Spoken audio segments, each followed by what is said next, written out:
Sir आपका mic off है।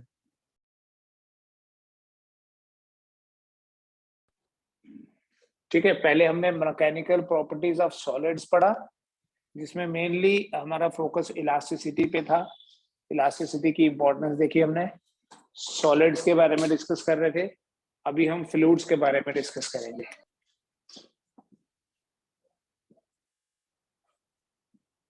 What is a fluid?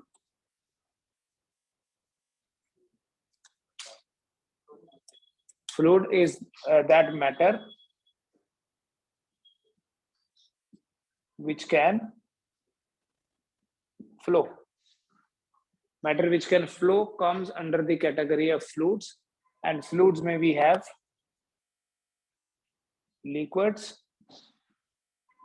and gases.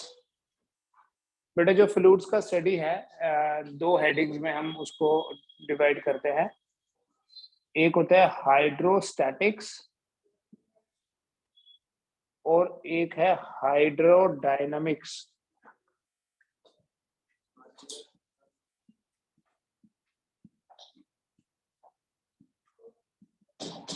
Hydrostatics और hydrodynamics. Hydrostatics में हम बात करेंगे about stationery fluids,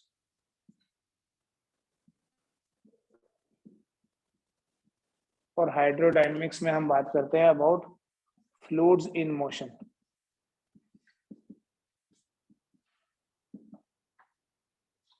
hydrostatics is the study of fluids at rest, और हाइड्रोडायनामिक्स जो है that is the study of fluids in motion. Motion में जो फ्लूइड है उसके स्टडी को हाइड्रोडायनामिक्स। तो ये वाला चैप्टर जो है इसको भी फर्दर दो सब टॉपिक्स में डिवाइड करा है, हाइड्रोस्टैटिक्स और हाइड्रोडायनामिक्स। लेकिन पहले हम कुछ बेसिक चीजें देखेंगे, कुछ बेसिक टर्म्स सीखेंगे related to the fluid dynamics, related to the fluids. But जब भी हम फ्लूइड की बात करते हैं ना, तो एक ऐसी फिजिकल क्वांटिटी जो बार बार हम डिस्कस करते हैं वो है density. Most of the time हम डेंसिटी को इस सिंबल से रिप्रेजेंट करेंगे। इस सिंबल को रो बोलते हैं, and we define this density as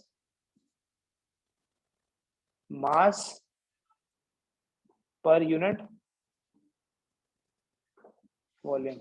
Density is defined as mass per unit volume. हम इसे रो से रिप्रेजेंट करें, मास डिवाइडेड बाय वॉल्यूम। ठीक है, इसका जो एसआई यूनिट होता है वो होता है किलोग्राम पर मीटर क्यूब, और जो सीजीएस यूनिट है वो है ग्राम पर सेंटीमीटर क्यूब।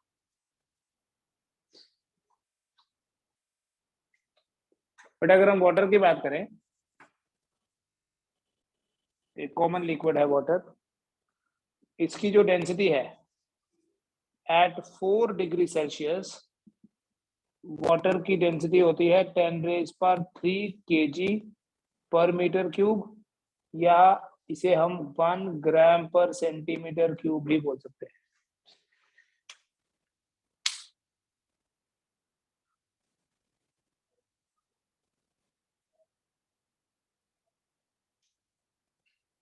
ठीक है, इसी चैप्टर में हम बात करेंगे about the anomalous behaviour of water. वहां हमें पता चलेगा कि 4 डिग्री सेल्सियस पे वाटर की डेंसिटी मैक्सिमम है। टेम्परेचर बढ़ाने से भी डेंसिटी कम होती है और कम करने से भी। और डेंसिटी से ही रिलेटेड जो दूसरी टर्म है वो है relative density.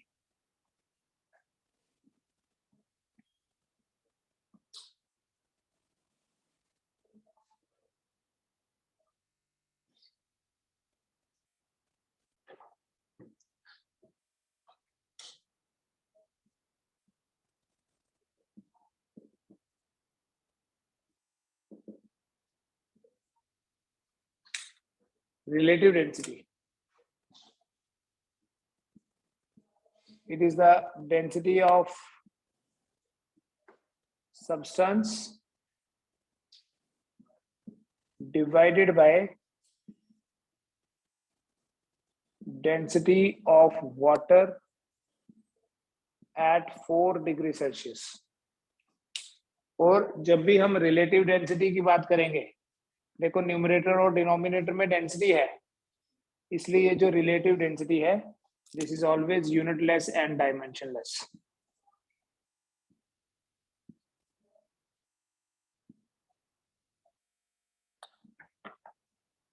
Relative density is always unitless and dimensionless.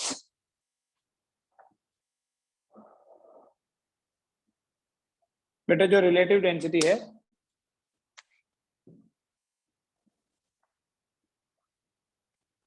जैसे मरकरी की बात करें, फॉर मरकरी जो रिलेटिव डेंसिटी है दैट इज 13.6। 13.6 कोई यूनिट्स नहीं है, देखो आगे। इसका मतलब यह है कि अगर आपको बताना है डेंसिटी ऑफ मरकरी कितनी होगी, डेंसिटी ऑफ मरकरी कितनी होगी, तो rho R into density of water at 4 degree Celsius. So 13.6 into 10⁻³ kg per metre cube, या इसे आप 13.6 ग्राम पर सेंटीमीटर क्यूब भी बोल सकते हो।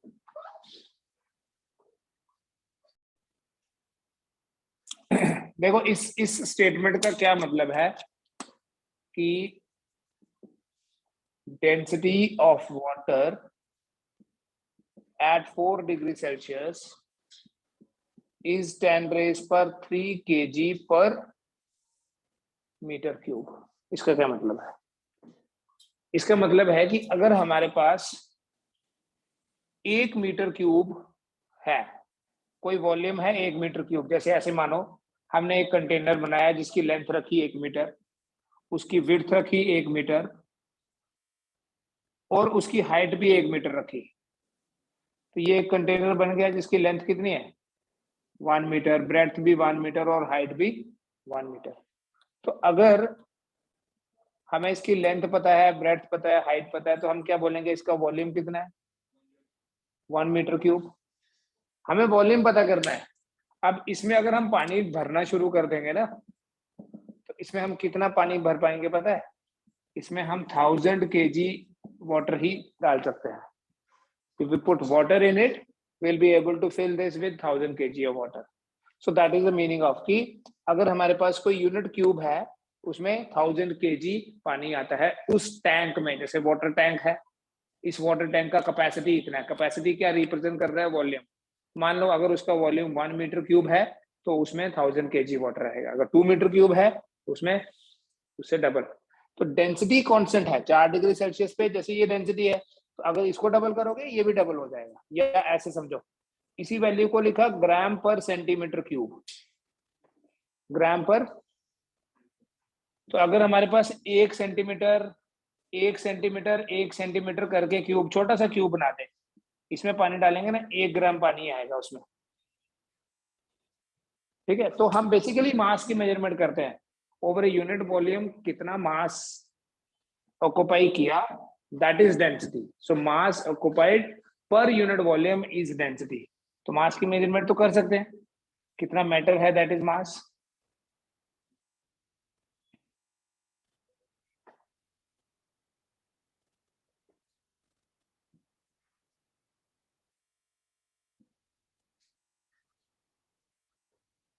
ठीक है, देखो सपोज हमारे पास 2 लिक्विड्स हैं, 2 liquids with densities ρ1 and ρ2 are mixed together.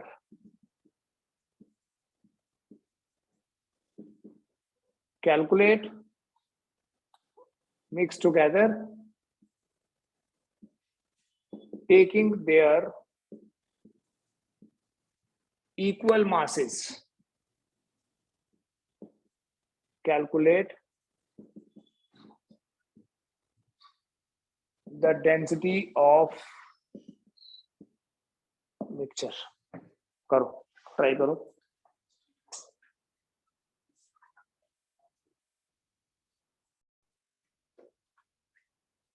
इसमें अगर मैं ऑप्शंस दे दूं आपको, rho 1 plus rho 2 divided by 2, या twice of rho 1 into rho 2 divided by rho 1 plus rho 2, या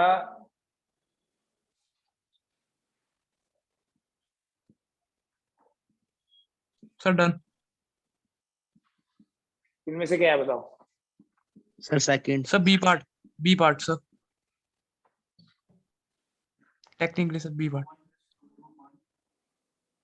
ठीक है,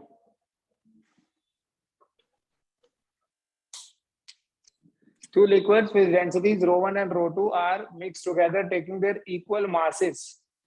दोनों का मास बराबर लिया। देखो ρ1 होगा m/v1 और ρ2 कितना हुआ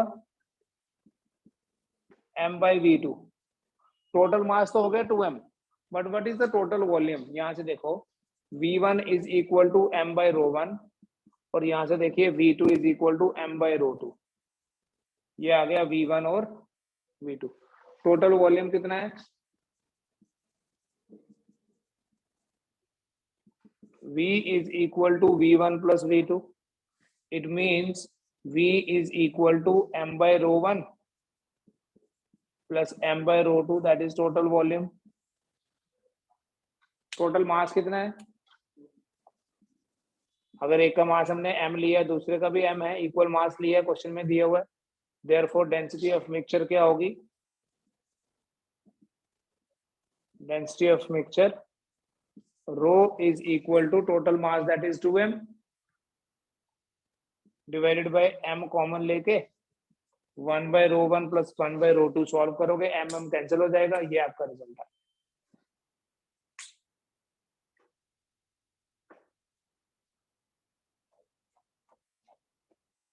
इसी क्वेश्चन को दोबारा से करें। Two liquids with densities ρ1 and ρ2 are mixed together taking their equal volumes, अगर होता है यहाँ taking their equal volumes, calculate the density of mixture. अभी इसमें क्या है बेटा? इसमें देयर वॉल्यूम्स आर इक्वल, तो लिखेंगे ρ1 is equal to m1/v, ρ2 is equal to m2/v। So m1 कितना हो गया? ρ1v और m2 ρ2v। Total mass m is equal to ρ1 plus ρ2 into v, common ले लो पहले ही। टोटल वॉल्यूम कितना है? इज 2v, तो रो कितना हो जाएगा? ρ1 plus ρ2 into v divided by 2v, so it is equal to ρ1 plus ρ2 divided by 2।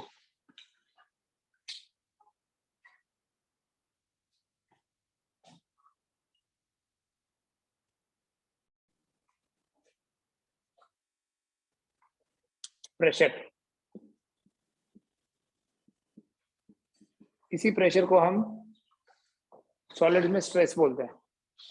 Pressure P से रिप्रेजेंट करते हुए we write it as force acting per unit area. तो इसका जो SI यूनिट है that is newton per metre square, और इसे बोलते हैं पास्कल, और सीजीएस यूनिट है dyne per centimetre square. 1 pascal जो है, देखो 1 पास्कल हुआ 1 Newton per metre square. Newton मतलब 10⁵ dynes, metre square is 10⁴ centimetre square. ये बन जाएगा 10 डाइन पर सेंटीमीटर स्क्वायर।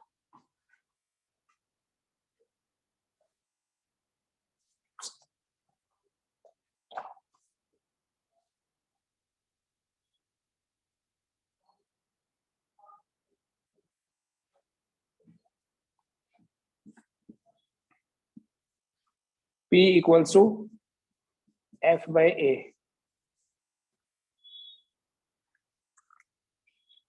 अगर फोर्स कांस्टेंट है, अगर हम कांस्टेंट फोर्स लगा रहे हैं तो हम ये बोल सकते हैं कि जो प्रेशर है वो इनवर्सली प्रोपोर्शनल टू एरिया होता है. If force is constant, then pressure is inversely proportional to area. Pressure inversely proportional to area होने का ये मतलब है कि अगर किसी पर्टिकुलर सरफेस का एरिया कम होगा तो ज्यादा प्रेशर एक्सर्ट करेगा, और अगर एरिया ज्यादा होगा तो प्रेशर कम लगेगा. जैसे अगर हम अपने वेट की बात करें, ठीक है, दैट इज कांस्टेंट. अभी तो कांस्टेंट है जितना है. दोनों पाँव पे खड़े हो जाएंगे तो वो दोनों पाँव का एरिया है ये, एक का दूसरे का. जब हम एक पाँव के ऊपर खड़े होते हैं दिस बिकम्स हाफ, और जब ये हाफ हो जाएगा ना तो उससे क्या होगा, प्रेशर बढ़ जाएगा, और इसलिए एक पाँव के ऊपर हम ज्यादा देर तक खड़े नहीं हो पाएंगे. विल फील दैट प्रेशर थोड़ी देर बाद. ऐसे दोनों पे खड़े हैं तो स्टेबल है, ठीक है. जितना ज्यादा एरिया ऑफ कॉन्टैक्ट होगा प्रेशर उतना ही कम लगेगा, और जितना ये कॉन्टैक्ट एरिया कम होगा, कॉन्टैक्ट एरिया कम होने से प्रेशर उतना ज्यादा. और इसीलिए बेटा इसके बेसिस पे हम छोटी छोटी चीजों को एक्सप्लेन कर सकते हैं. जैसे सूटकेसेस का ब्रॉड हैंडल क्यों होता है,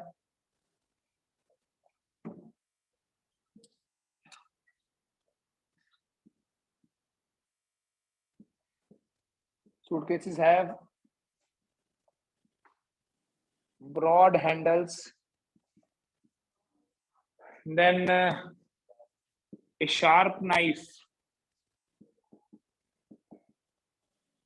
cuts better. क्योंकि जो जैसे मान लीजिए कोई फ्रूट है, there is some apple here, and हमने एक नाइफ के साथ इसको कट करना है.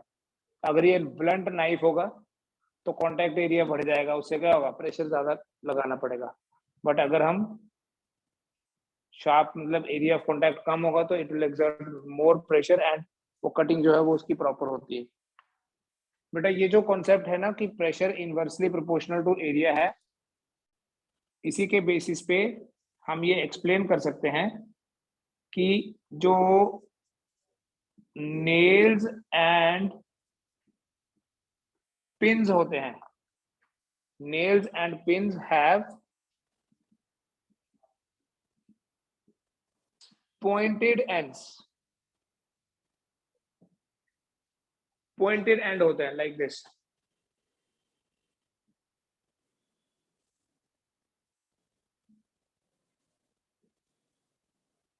ऐसे ये पॉइंटेड एंड ये चीज इंश्योर करते हैं कि जब भी आपने कहीं पे नेल या पिन एक लगाना है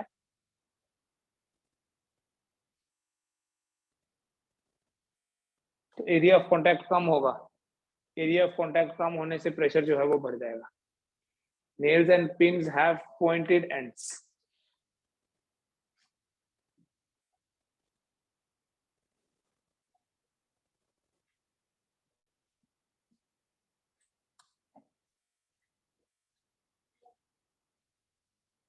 It is difficult to walk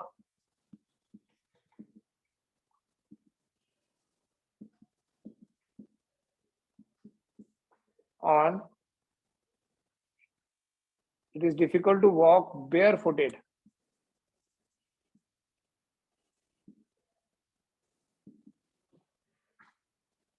on pebbles, small stones. Why it is difficult to walk on small stones?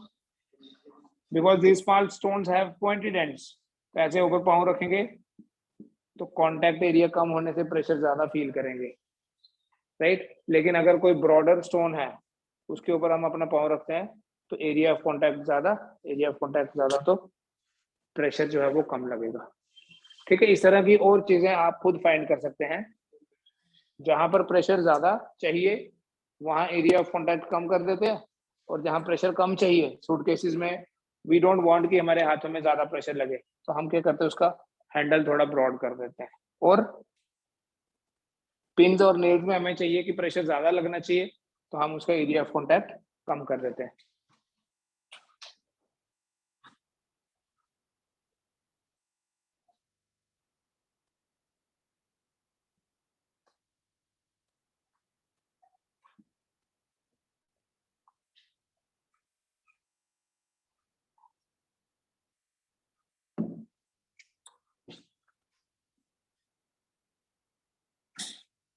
एक छोटा सा एक्सप्रेशन डिराइव कर लेंगे, प्रेशर ड्यू टू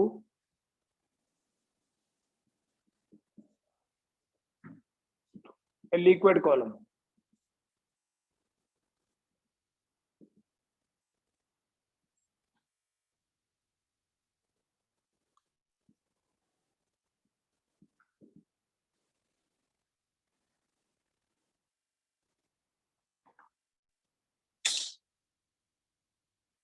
किसी भी कंटेनर में, सपोज ये हमारे पास कोई कंटेनर है with flat surface area suppose, and इस कंटेनर में कोई लिक्विड फील्ड है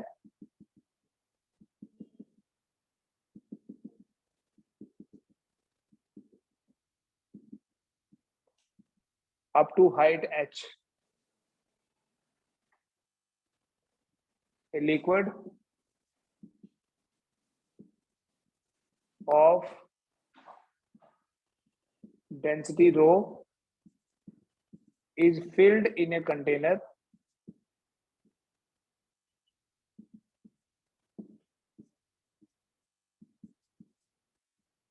up to height h.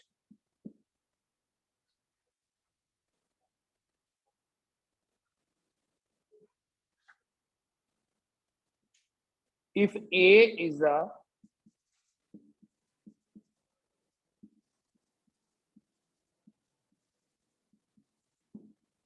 area of base of the container, then देखो ये कंटेनर का जो बेस है, सपोज इसका एरिया है A, then pressure P is equal to weight per unit area, that is equal to mg divided by A.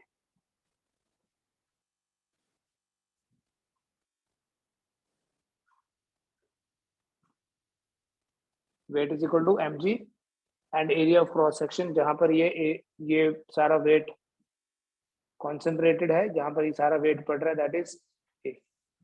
बेटा अगर liquid की डेंसिटी हमने रो ली तो हम लिख सकते हैं ये मास क्या हो गया, डेंसिटी होता है मास अपॉन वॉल्यूम, तो मास क्या हुआ, डेंसिटी इंटू वॉल्यूम, तो वॉल्यूम हो गया A इंटू एच, यहां से लेके यहां तक वॉल्यूम कितना हुआ, A into H. So we write rho A H mass के लिए इंटू जी बाई ए, ये A और A कैंसिल हो जाएगा, सो प्रेशर आ जाएगा रो इंटू जी इंटू एच.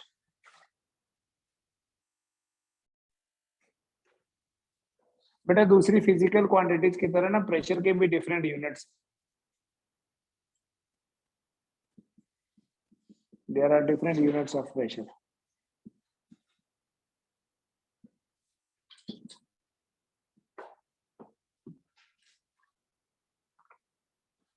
पास्कल तो है ही है, ऐसे यूनिट पास्कल है newton per metre square.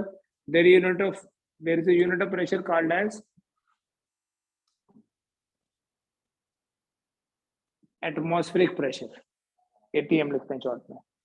1 atmospheric pressure जो है 1.01 इंटू 10 रेज पर 5 पास्कल होता है. 1 atmospheric pressure is 1.01 into 10 raise पर 5 पास्कल. ये कौन सा प्रेशर है, ये अर्थ के सरफेस पे प्रेशर है ड्यू टू द एटमॉस्फेयर, ठीक है, और इसकी वैल्यू है 1.01 इंटू 10 रेज पर 5 pascal. There is another unit of pressure, आज में हम इसको यूज भी करेंगे. This is called as millimetre of mercury. ठीक है, जब हम एक बैरोमीटर में मर्करी कॉलम लेते हैं तो मर्करी कॉलम कितना राइज या कितना फॉल होता है उससे पता चलता है कि प्रेशर कितना बढ़ा या कितना कम हो गया. बेसिकली जो ये एटमॉस्फेरिक प्रेशर है, इसी एटमॉस्फेरिक प्रेशर को 760 एम ऑफ मर्करी बोला जाता है। 1 एटमॉस्फेरिक प्रेशर जो है दैट मैं बताऊंगा आपको कि ये इसका मतलब क्या है, 760 mm या 76 सेंटीमीटर ऑफ मर्करी या 0.76 मीटर ऑफ मर्करी भी बोल सकते हैं हम।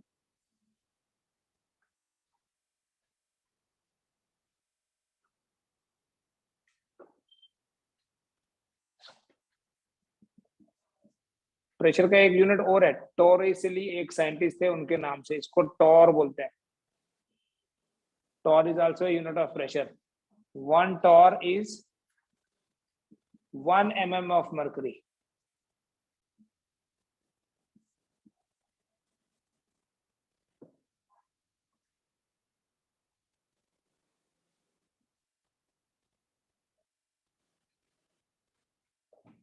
One torricelli is torricelli.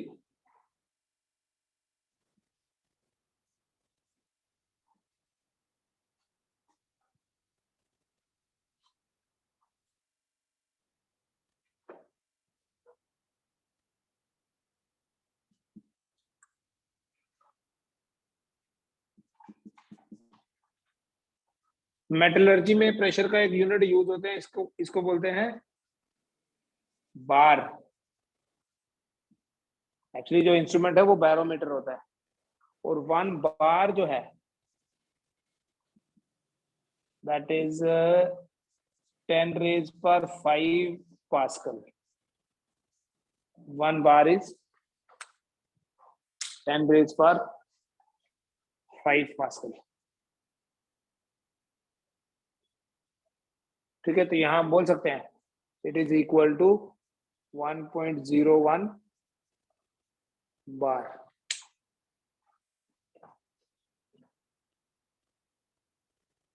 ठीक है, तो प्रेशर के भी डिफरेंट यूनिट्स हैं हमारे पास, हर एक फिजिकल एंगल के डिफरेंट यूनिट्स हैं, डिस्टेंस के डिफरेंट यूनिट्स होते हैं, प्रेशर के डिफरेंट यूनिट्स होते हैं, कहीं कोई यूज करते हैं और कहीं कोई यूज करते हैं। जैसे ये mm ऑफ मर्करी कहाँ यूज होता है, ये हम अपने ब्लड प्रेशर की जो मेजरमेंट करते हैं उसको in terms of millimetre of mercury बोलते हैं। हम बोलते हैं ना 120/80, सुना है ऐसा कभी? सिस्टोलिक एंड डायस्टोलिक प्रेशर होता है, जो नॉर्मल ब्लड प्रेशर रेंज है वो 120/80 का क्या मतलब हुआ? हार्ट जब कॉन्ट्रैक्ट करता है ना, तो हार्ट की पंपिंग जो है वो मैक्सिमम होती है। कॉन्ट्रैक्ट करेगा मतलब वॉल्यूम कम हो जाएगा, तो उसकी पंपिंग हार्डेस्ट होती है और उसमें प्रेशर जो है वो बड़ा बढ़ जाता है। So that goes up to, इसको सिस्टोलिक प्रेशर बोलते हैं, that goes up to 120 of what, it is actually 120 millimetre of mercury. और जब हार्ट एक्सपैंड करता है to its full size, then the pressure is minimum and that is 80 mm of mercury. तो ये metallurgy में तो बार यूज होता है, डेली लाइफ में हम एटमॉस्फेरिक प्रेशर यूज करते हैं, राइट। जब ब्लड प्रेशर की पर्टिकुलरली मेजरमेंट करनी होती है हम उसको in terms of mm of mercury express करेंगे।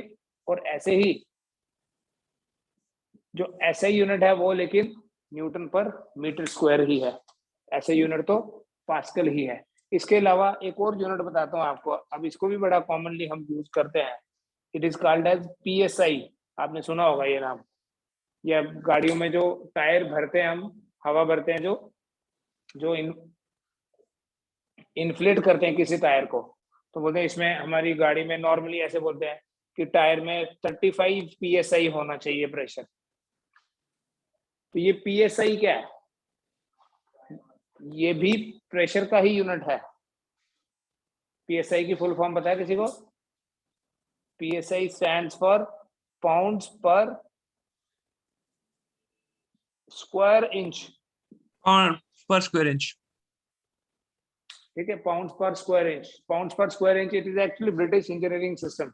इसमें पाउंड किसके लिए यूज होता है? मास के लिए, फोर्स।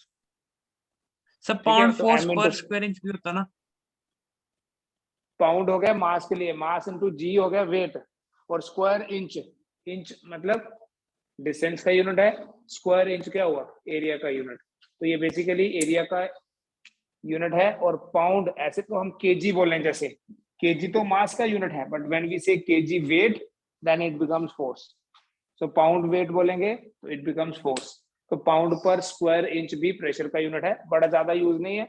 जनरली हम सिर्फ गाड़ियों में जो टायर का प्रेशर देखते हैं उसको हम PSI में एक्सप्रेस करते हैं। ठीक है, इसी से हम स्टार्ट करेंगे। प्रेशर की डिफरेंट सिचुएशंस में मेजरमेंट कैसे करनी है, एक्सप्रेस कैसे करना है, ये बिल्कुल बेसिक है। लिक्विड कॉलम का प्रेशर ये याद रखो, pressure due to liquid column is ρgh। इसको हमने इलास्टिसिटी में यूज भी किया था when we calculated the height of a mountain. ठीक है, अदरवाइज कल से हम स्टार्ट करेंगे कि variation of pressure with depth कैसे होता है। थोड़ा सा लेंथी डेरिवेशन है।